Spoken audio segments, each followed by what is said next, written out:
Depuis quelques jours désormais, le petit monde du MMA français s'enflamme sur un possible combat entre Cédric Doumbé et Baki. Les deux sont chauds, mais ce dernier ne veut pas monter dans la cage à n'importe quel prix. Il a été plutôt direct sur le sujet. Pour faire exploser une discipline sur un territoire, il faut une rivalité qui passionne les foules. Aux États-Unis par exemple, la NBA ne serait pas ce qu'elle est aujourd'hui. Notamment sans les nombreux duels entre Magic Johnson et Larry Bird dans les années 80. Ou encore sans les oppositions entre les Lakers et les Celtics. Et c'est un théorème toujours vérifiable dans l'histoire. Dans les sports de combat, il est impossible d'expliquer l'explosion planétaire du MMA sans parler de l'animosité entre Conor McGregor et Khabib, au cœur des années 2010.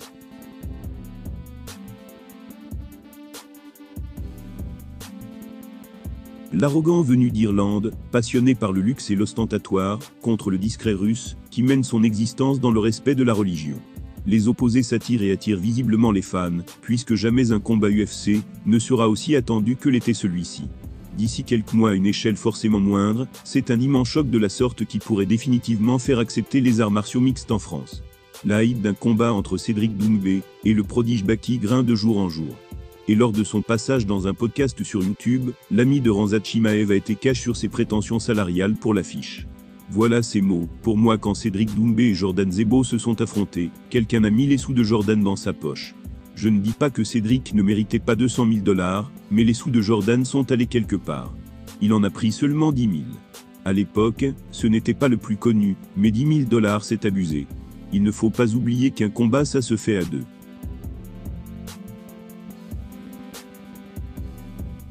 Et ça c'est vraiment un truc que je n'accepterai pas, en aucun cas.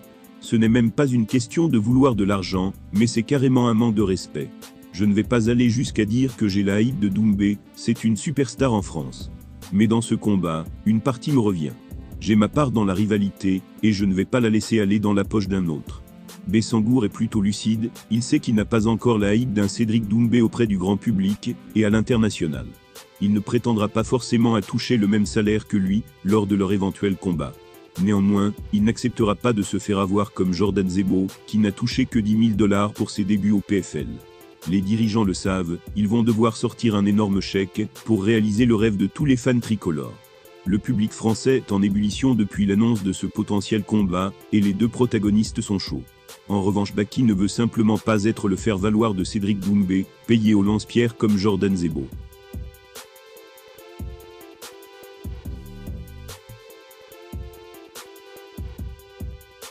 En attendant de connaître l'identité de son prochain adversaire, Francis Ngannou continue de s'exprimer sur son incroyable performance face à Fury.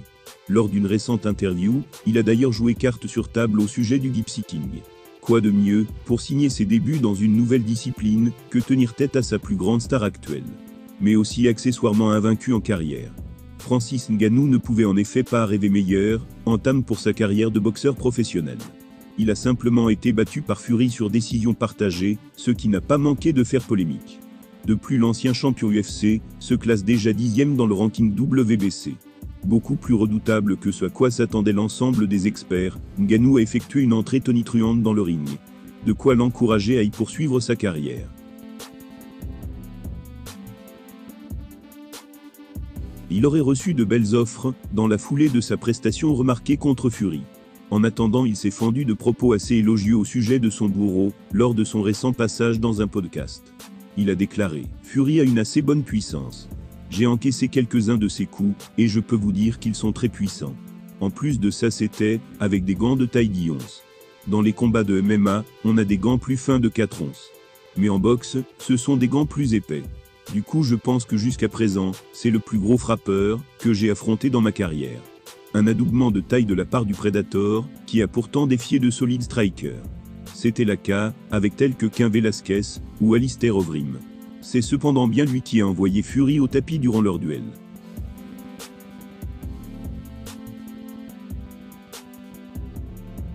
Une séquence sur laquelle il est revenu de manière moins flatteuse pour le Gypsy King. Il a ajouté « Je me suis senti plutôt bien à ce moment-là. Mais bon, j'avais déjà regardé Fury combattre plusieurs fois. Je l'avais déjà vu prendre un gros coup, tomber au sol inconscient, et revenir dans le combat.